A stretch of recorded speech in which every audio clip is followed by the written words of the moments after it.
오늘 말씀을 보니까 동네가 떠들썩합니다. 결혼식 잔치가 한창 진행 중이에요. 유대인들의 결혼 풍습은 좀 독특한 점이 있습니다. 먼저 정혼이라는 절차가 있어요.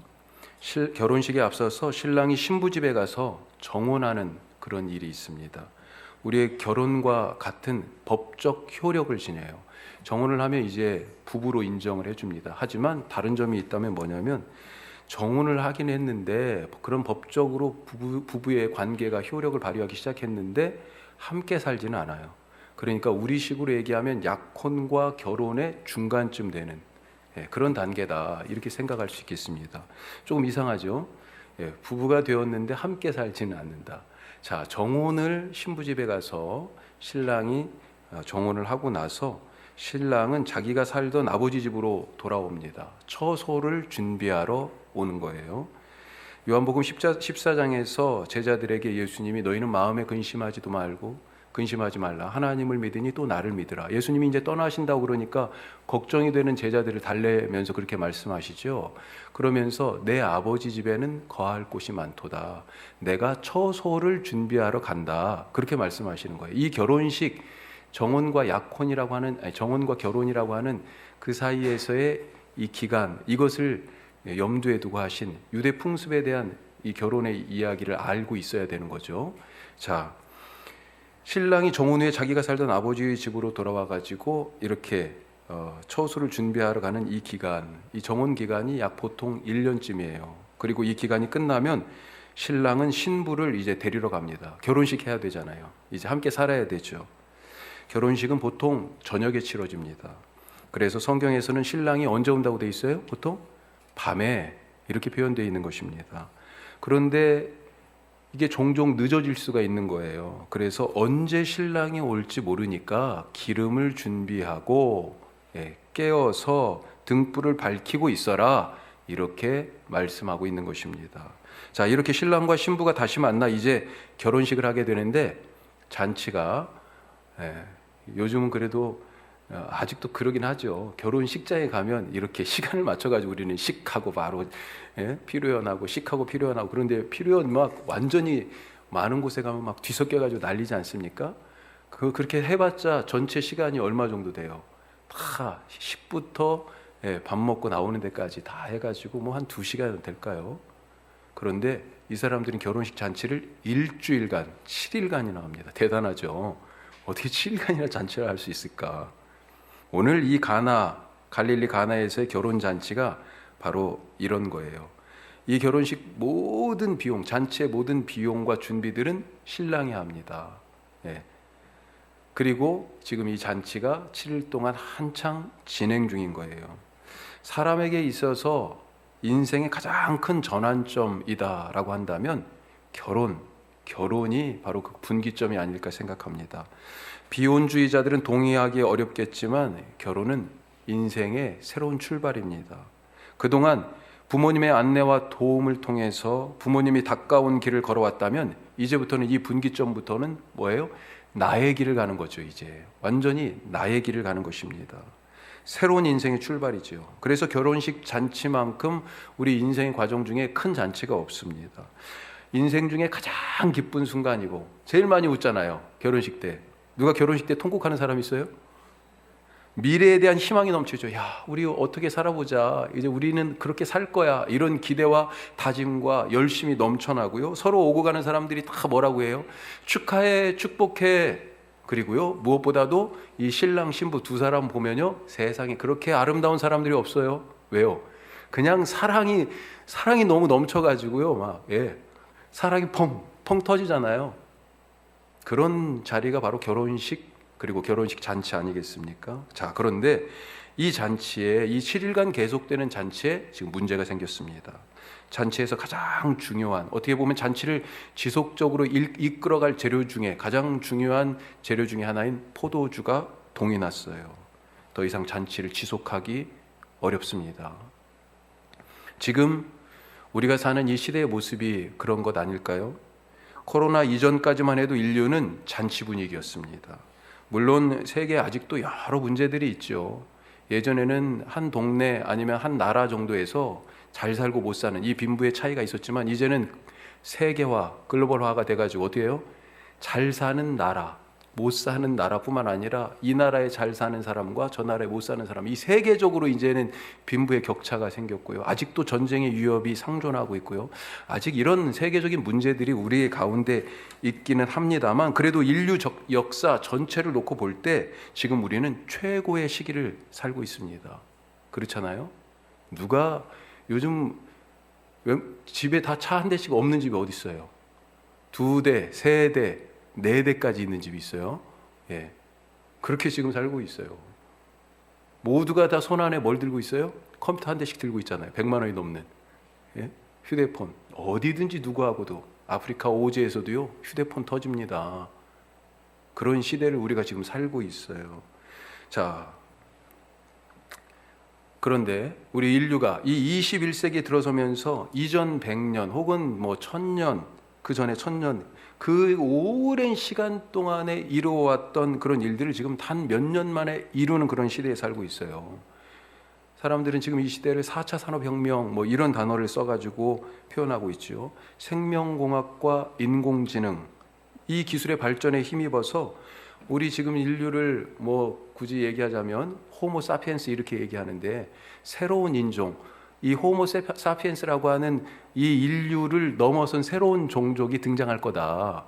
무신론자지만 그 이스라엘의 히브리 대학의 유발 하라리 같은 사람이 바로 그런 얘기를 하죠. 역사학자인데, 지금 이전 시대의 역사를 호모 사피엔스의 역사, 그래가지고 사피엔스라는 책이 엄청 유명했잖아요.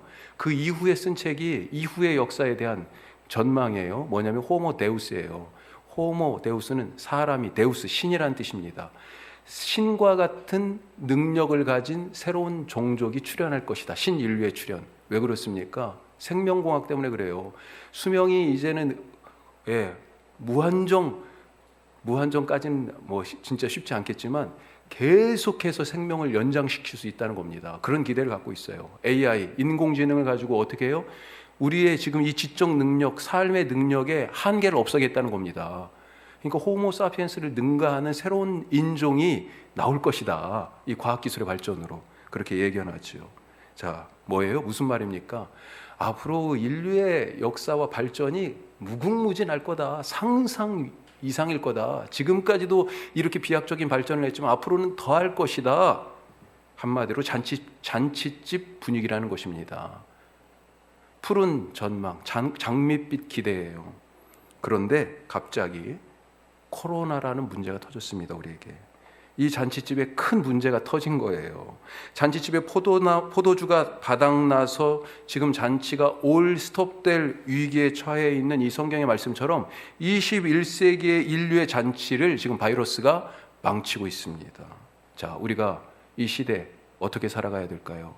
어떤 마음으로 이 시대를 바라봐야 될까요? 오늘 첫 번째 말씀 같이 한번 읽어보겠습니다. 결핍이 은혜입니다. 결핍이 은혜예요.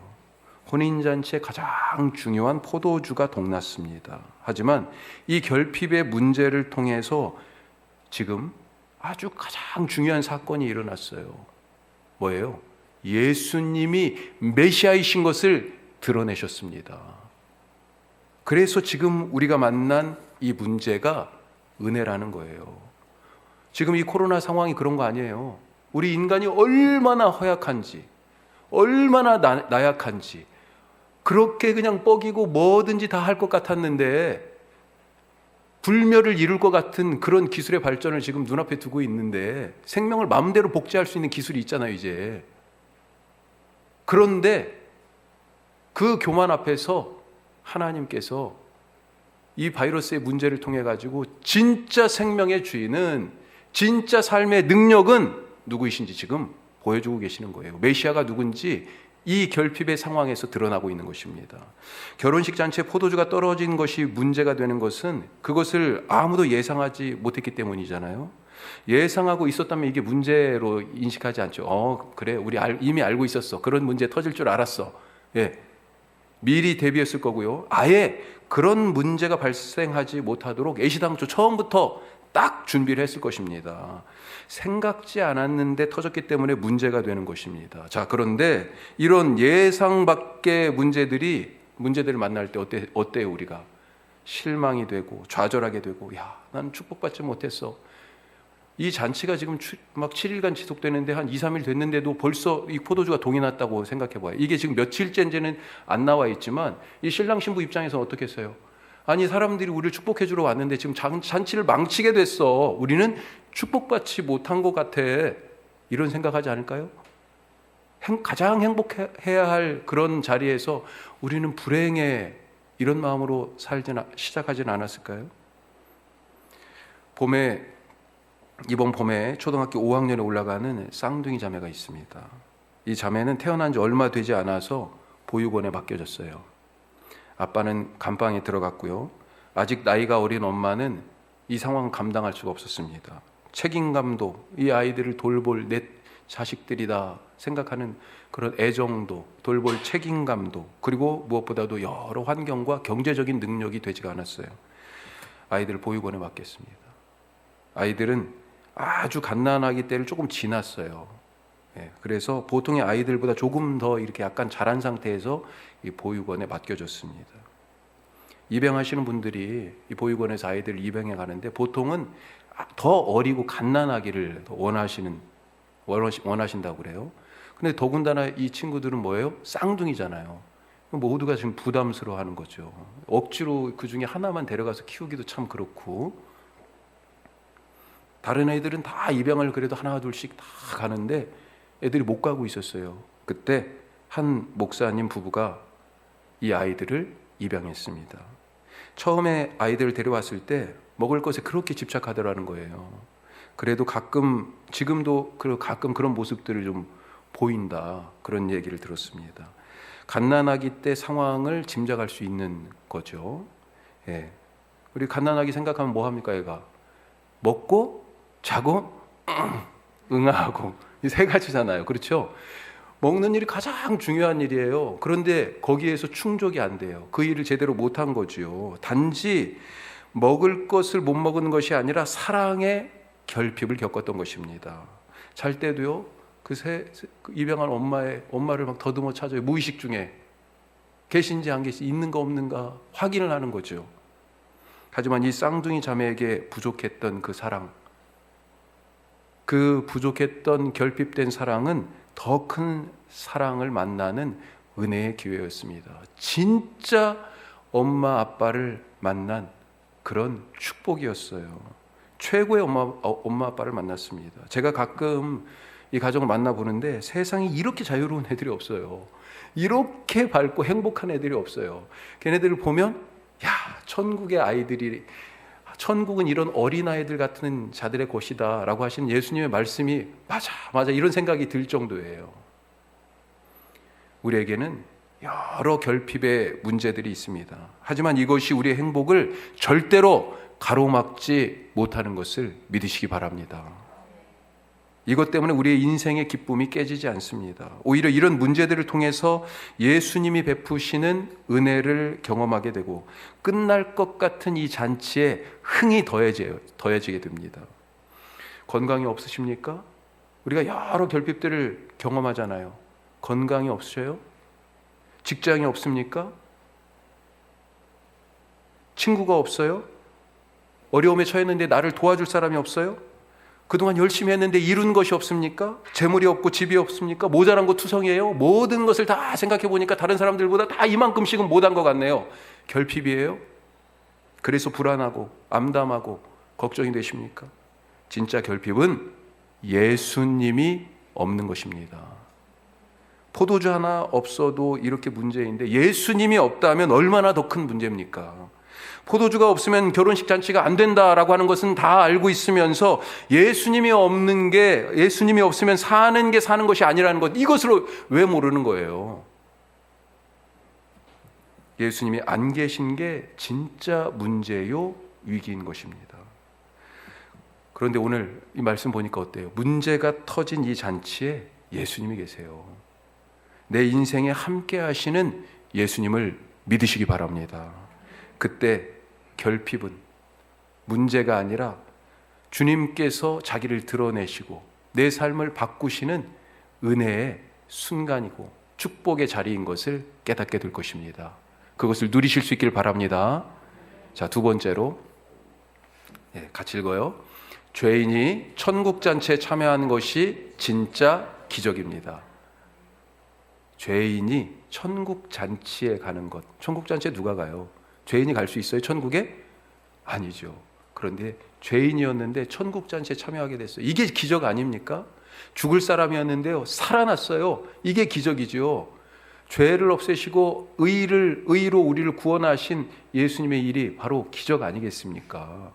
오늘 이 말씀에 이 기적이 담겨져 있어요. 진짜 기적이 무엇인지 말하고 있습니다. 결혼식 잔치에 포도주가 떨어졌다는 얘기를 듣고 예수님의 어머니는 예수님에게 포도주가 떨어졌어. 포도주가 와서 뭔가를 지금 조르는 듯한 지금 그런 태도죠. 그때 예수님이 뭐라고 대답하십니까? 4절 말씀. 자, 같이 읽어요. 예수께서 이르시되 여자여 나와 무슨 상관이 있나이까? 내 때가 아직 이르지 아니하였나이다. 이게 번역 때문에 약간 어감이 이상하죠. 여자여, 어머니를 그렇게 부르고 있어요. 이 번역 때문에 오해하기 쉬운데 이 말은 유대 문화에서는 성인 여성을 부르는 정중한 표현이에요. 그러니까 이 부모에게 어떻게 이렇게 부를 수 있어? 엄마에게 그런 게 아닙니다. 정중한 표현이에요. 나중에 십자가에 달리셨을 때도 예수님이 십자가 위에서 지금 십자가 아래에 있는 예수님이 예수님 어머니 이 마리아가 지금 울고 있잖아요. 그때 그 옆에 누가 있었어요? 가장 사랑하는 제자 요한이 있었습니다. 그러면서 둘을 지금 서로 의지하도록 여자여 보소서, 요한을 가리키면서 아들입니다. 그리고 요한에게는 요한아 보라 내 어머니다. 이제 내 어머니처럼 그렇게 잘 좀 섬겨달라고 어머니를 부탁하고 어머니 마리아에게는 뭐라고 그래요? 아들처럼 여기고 의지하세요. 이렇게 지금 부탁하는 거죠. 참 정말 눈물겨운 장면 아닙니까? 그때도 마리아를 보고 여자여 이렇게 얘기하고 있어요. 정중한 표현입니다. 자, 하여튼 예수님이 뭐라고 그래요? 그게 나하고 무슨 상관이 있어요? 포도주 떨어진 게. 이렇게 나름대로 상당히 시큰둥한 그런 대답을 하는데 그럼에도 불구하고 마리아가 서로 지금 좀 약간 동문서답하듯이 얘기하는 것 같죠. 예수님하고 마리아가. 뭐라고 얘기합니까? 종들에게 저분이 뭘 시키든지 그대로 해. 그렇게 당부를 합니다. 그런 것을 볼 때 마리아는 분명히 예수님이 뭔가 이 상황에서 뭔가를 하실 수 있다라고 그렇게 기대를 하신 것 같아요. 마침 이 집에도 다른 유대인들의 집처럼 집에 정결 예식에 쓰는 그런 항아리, 돌 항아리가 있었는데 6개가 있다고 되어 있습니다. 그런데 두세 통 드는 용량이 두세 통 된다고 그랬어요. 그만큼의 돌 항아리가 6개. 한 통, 이 통이라는 이 단어가 용량을 가리키는 단어예요. 우리식으로 얘기하면 한 40리터쯤 됩니다. 그러니까 두세 통이니까 이 항아리가 80에서 120리터, 약 100리터짜리 통이다 이렇게 생각하시면 되겠어요. 그런 돌 물 항아리가 지금 6개 있어요. 이 항아리, 원래 이 항아리가 어떤 용도입니까? 유대인들이 바깥에 나갔다 오면 뭐 했어요? 가장 먼저 손발을 씻었습니다. 이 항아리에 물로 씻었어요. 밖에서 묻었을지도 모르는, 내가 알지도 못하는 상황에서 묻었을지도 모르는 부정을 씻는 물이 담겨져 있습니다. 죄를 씻는 물 항아리예요. 손님들도 그래서 오면 손과 발을 씻도록 이 물을 내준 겁니다. 아마도 이 결혼식 잔치에 온 사람들도 이미 이 집에 들어오면서 다 씻었을 거예요. 자, 그러니까 결혼식 잔치가 열리는 이 집에 있는 이 항아리가 빈 항아리일까요? 아닐 거예요. 이미 물이 어느 정도는 차 있을 것입니다. 자, 그런데 예수님이 뭐라고 그래요? 종들에게 입구까지 가득 꽉 물을 채우라고 그렇게 당부하죠. 그리고 조금 있다가 이것을 떠서 이 잔치를 주관하는 연회장에게 갖다 줘라. 그렇게 얘기합니다. 왜 그러냐면 아까 비용은 누가 된다고 그랬어요? 이 7일간의 잔치를? 신랑이 돼요. 비용과 재료를 다 신랑이 공급하는데 잔치 진행을 주관하는 사람은 따로 있는 거예요. 그러니까 연회장이라고 표현되어 있는데 그 사람에게 갖다 주라는 거죠. 연회장이 먹어보고요. 그러니까 신랑에게 깜짝 놀라서 얘기하죠. 아니, 원래 사람들은 가장 좋은 것을 먼저 확 내놓고 포도주를, 그리고 사람들이 조금 취기가 올라오면 그때는 맛을 분간하기 어려운 어차피 취했으니까 예, 좀 품질이 떨어지는 것을 나중에 내는데, 이야, 이건 지금 우리가 지금까지 먹어본 포도주 중에서 최고인데 최고. 왜 이렇게 거꾸로 좋은 것을 나중에 줬냐고 신랑에게 얘기하는 그런 장면이 나오죠. 자, 사람들은 이런 장면, 오늘 말씀에 이런 일을 보고 뭐라고 얘기해요? 기적이라고 얘기합니다. 기적. 그런데 오늘 성경은 기적이라는 표현을 사실은 쓰지 않아요. 뭐라고 표현하고 있습니까? 11절까지 읽었는데 11절 말씀. 11절 같이 읽습니다. 예수께서 이 첫 표적을 갈릴리 가나에서 행하여 그의 영광을 나타내심에 제자들이 그를 믿으니라. 뭐라고 얘기하고 있어요? 이 사건을 표적이라고 얘기합니다. 사인이라는 거예요. 사인. 무엇을 나타내는 표시라는 것입니다. 단순한 기적이 아니에요. 물이 포도주로 바뀐 것을 통해서 지금 뭔가를 나타내고 보여주고 싶으셨다. 뭔가에 대한 사인이었다는 거예요. 그게. 자, 물이 지금 포도주로 바뀌었어요. 이거잖아요. 포도주가 핵심이에요. 포도주의 의미가 무엇입니까? 왜 포도주로 만드신 거예요? 예수님은 죽기 전에 제자들과 마지막 식사에서도 이 포도주를 들고 말씀하셨어요. 그러니까 지금 요한복음에서는 이 가나에서의 오늘 이 기적은, 이 일은 다른 복음서에는 없습니다. 요한복음에만 있어요. 요한복음은 이것을 얘기하고 첫 번째 표적이다 그렇게 얘기하는데, 이것이 포도주와 관계되어 있고요. 예수님의 마지막 사건 뭐와 관계되어 있어요? 제자들과 함께하는 식사, 마지막 식사, 이것도 포도주와 관계되어 있습니다. 이 포도주가 지금 사역의 시작과 끝에 있는 거예요. 사실은 포도주가 무슨 의미인가? 제자들과 마지막 식사 자리에서 이렇게 말씀하셨어요. 자, 마태복음 26장을 한번 보면, 자, 이렇게 같이 읽습니다. 이것은 죄 사함을 얻게 하려고 많은 사람을 위하여 흘리는 바 나의 피, 곧 언약의 피니라. 이 포도주가 무슨 의미인지, 지금 포도주를 부어주시면서 빵을 먼저 떼시고 포도주를 부어주시면서 이 피가 무엇인지, 이 포도주가 무엇인지를 지금 설명하고 계신 거예요. 뭐예요? 죄 사함을 위한 피라는 거예요. 많은 사람들을 위하여 흘리는 나의 피다. 성경에 이미 하나님께서 구원하기로 약속하신 그 희생 제사, 희생 제물의 피, 언약의 피, 약속의 피다. 그렇게 말씀하고 있는 것입니다. 무슨 말이에요? 이 포도주는 바로 예수님이 모든 사람의 죄를 위하여 하나님의 어린 양이 되셔서 십자가에서 죽으시면서 흘릴 죄사함의 피, 십자가의 피였던 것입니다. 사람들은 죄를 씻으려고 그동안 어떻게 했어요? 집에다 이 물 항아리 놓고 나갔다 들어오면 맨날 씻었잖아요. 이렇게. 예? 그런데 율법을 따라서 집에 둔 이 물 항아리의 물이 죄를 씻습니까? 이 물로는 겉에 때만 씻을 수 있는 거죠. 속은 씻을 수 없다는 것입니다. 예수님이 지금 물을 포도주로 바꾸신 것은 우리에게 진짜 필요한 것이 겉만 씻는 물이 아니라 속을 씻는, 온 몸을 다 씻는 죄사함의 피, 그거라는 것을 알려주신 것입니다. 누가 이 일을 합니까? 누가 죄사함의 이 일을 누가 해요? 누가 사람들을 다 구원할 수 있어요? 메시아잖아요. 그리스도. 바로 예수님이 하실 일이에요. 그래서 이 사건은 단순히 물이 포도주로 바뀐 기적이 아니라 성경의 약속을 따라서 죄를 사하고 당신의 백성을 구원하는 그 메시아가 오셨다는 것을 보여주는 사인, 표적이라는 것입니다. 하나님의 구원이 바로 이 그리스도 메시아를 통해서 여기에 임했다라고 하는 것을 보여주는 첫 번째 표적이라는 거예요.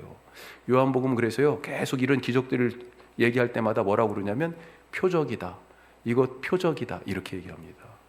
예수님이 메시아로 이 땅에 오셔서 하나님의 구원이 왔음을 나타내는 표적이라는 거예요. 자, 이 포도주 뭐라고요? 죄 사함을 위해 흘리는 예수님의 피입니다. 예수님은 어머니 마리아가 포도주가 다 떨어졌다고 했을 때 뭐라고 대답하셨어요? 4절에 이것이 나하고 무슨 상관이 있어요? 그러면서 그 뒤에 아직 내 때가 이르지 않았습니다. 이렇게 얘기하셔요. 예수님의 때가 무엇입니까? 예수님이 기다리는 그 때가 언제예요? 죽을 때예요. 죽을 때. 죄 사함을 완성하는 그 십자가를 지고 죽을 그때가 아직 안 됐다는 것입니다. 계속해서 지금 여기서 다 찾아볼 수는 없지만 이 요한복음에서는 예수님이 아직 때가 안 돼서 혹은 내 때가 아직 이르지 않아서 이런 얘기를 자주 하십니다. 아직 죽을 때가 안 됐다는 거예요. 그런데 마지막에 가서는 어때요? 이제 보라, 됐다, 때가 됐다. 나를 잡으러 오는구나. 복음서에 이런 말씀들이 있죠. 마리아는 잔치의 흥이 깨질 것을 지금 걱정하고 있어요. 포도주가 없으니까. 그래서 예수님이 뭔가를 해주기 바랬습니다. 그런데 예수님이 진짜 하고 싶은 것은 뭐예요? 이 사람들에게 지금 진짜 하고 싶은 것은 진짜 기쁨을 세상이 알 수 없는 그 기쁨을 예수님이 주고 싶으셨던 것입니다. 천국의 잔치를 맛보게 하고 싶으셨어요. 천국의 잔치에 꼭 필요한 것이 무엇이에요? 바로 죄사함의 피, 이것이 바로 우리에게 필요한 진짜 포도주라는 거예요. 이것을 예수님이 지금 오늘 만드신 것입니다. 단순하게 그냥 물을 포도주로, 야, 이거 왜 이렇게 맛있어? 이 포도주가 아니에요. 진짜로 우리가 마셔야 될 죄사함의 포도주, 그것을 만드신 거예요. 마리아는 잔치에 결핍된 포도주, 야, 포도주가 없는데 사람들이 지금 포도주가 떨어졌어. 포도주를 필요로 하는 사람들의 필요만 생각했습니다. 그런데 예수님은 우리의 필요를 채우기 위해서 오신 분이 아니에요. 착각하면 안 됩니다. 예수님은요, 우리의 필요를 채우기 위해서 오신 분이 절대로 아니에요. 그랬다면 계속 오병이어의 기적을 일으키시면 됐죠. 아니, 세상에 계속 배고픈 사람들이 많잖아요. 그 사람도 나도 배고파요, 또 배고파요, 또 배고파요. 아니, 밥 먹고 나서 몇 시간만 지나면 배 또 다시 고픈데요. 그렇죠? 예수님은요, 우리의 필요를 채워주시기 위하여 오신 게 아니에요. 그랬다면 계속해서 오병이어의 기적을 행하셨거나 평생토록 병자들을 고치셨을 것입니다. 그러고도 사람들은 아직도 필요가 채워지지 않았어요. 아직도 아파요. 아직도 배고파요. 계속 얘기했을 거예요. 예수님은 우리의 필요를 채워주려고 오시는 것이 아니라 아버지의 뜻을 행하려 오셨습니다. 근본적인 문제를 해결하는 것이 바로 그것이 예수님이 하실 일이에요. 아버지의 뜻이 무엇입니까? 바로 우리 모두가 이 죄로부터, 죄의 감옥, 죄의 속박으로부터 구원받는 거잖아요. 모든 문제는 어디에서 시작됐어요? 죄에서 시작됐는데 그 뿌리를 캐려고 하시는 것입니다. 그 구원이 없는 것이 지금 이 사람들의 진짜 문제라는 것입니다. 나에게 정말 필요한 것이 무엇입니까? 잘 한번 살펴보세요. 나는 지금 건강이 없어요. 나는 지금 돈이 없어요. 나는 지금 너무 외로워요. 관계가 없어요. 정말로 나에게 필요한 것은 무엇입니까? 예수님 아니에요? 예수님은 이 땅의 결혼식 잔치를 천국의 잔치로 바꾸셨습니다. 이것이 진짜 기적입니다. 우리는 단순히 포도주가 없는 것만 걱정하고 있는데 예수님은 우리의 이런 세속적인 갈망까지도 선하고 아름다운 것으로 바꿔주십니다. 단순히 포도주만 바꿔서 주신 것이 아니고 진짜 우리가 마셔야 할 죄사함의 포도주, 예수님의 십자가의 피, 그것을 마시면서 구원의 기쁨이 가득한 천국 잔치에 참여하도록 우리를 지금 초청하시고요. 이 세상에 보이는 결혼식 잔치를 뭘로 바꾸셨어요? 하나님 나라의 천국 잔치로 바꾸셨어요. 야, 이게 대단하지 않습니까? 우리의 날마다의 삶, 나는 이것이 모자라서요. 이것 좀 채워줬으면 좋겠는데요. 그래서 내 인생이 기쁘지 않아요. 이렇게 두려워하는 삶에 예수님이 오셔서 우리의 삶을, 우리의 인생의 잔치를 뭘로 바꾸셔요? 천국의 잔치로 바꾸십니다. 그래서 진짜 기적이 날마다 매 순간 우리의 삶에 있는 거예요. 죄인인 내가 천국 잔치에 참여하는 그 놀라운 기쁨, 내가 하는 일이 거룩한 하나님의 일이 되도록 바꾸시는 예수님의 능력, 이것을 늘 경험하면서 천국 잔치의 주인공으로 살아가시기를 주님의 이름으로 축복합니다. 기도하겠습니다.